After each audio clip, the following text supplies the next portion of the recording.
ponemos en contacto con Daisy porque ahora sí recuperamos la señal, así que vamos nuevamente a saludarla. Daisy, ¿estás ahí?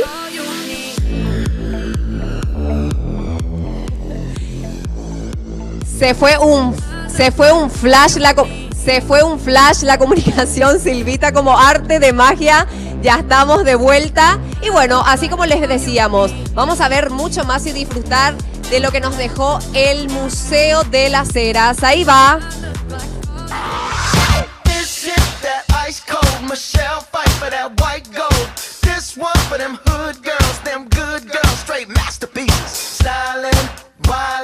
Living it up in the city.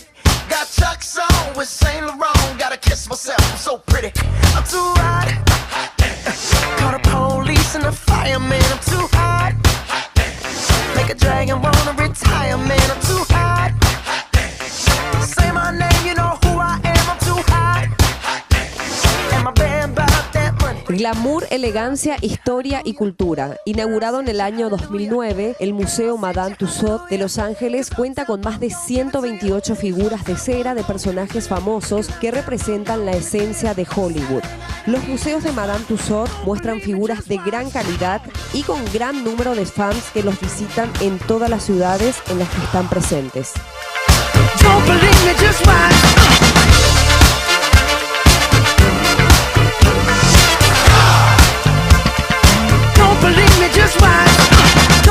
Aquí en Hollywood, nosotras nos dimos el gusto de compartir con cada uno de los famosos de nuestras series favoritas, también varias estrellas de los clásicos modernos. Y bueno, seguimos disfrutando y fotografiando y todo el glamour que representa el Museo Madame Tussauds.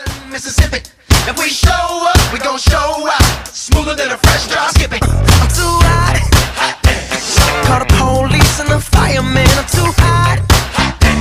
Make a dragon wanna retire, man. I'm too hot.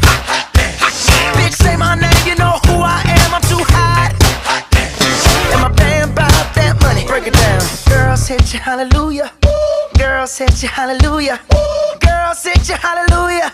Cause Uptown Funk don't give it to you. Cause Uptown Funk don't give it to you. Cause Uptown Funk don't give it to you. Saturday night and we in the spot.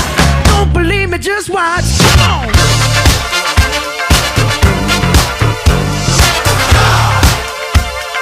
Don't believe me, just watch. Lo que estamos viendo y viviendo también, porque es como que nos trasladamos también allá directo a Los Ángeles. Bueno, tenemos mucho todavía para vos acá en Mañana Plus, así que te aviso que tenés que quedarte sí o sí del otro lado. Mientras tanto, vamos a un corte y luego seguimos acá.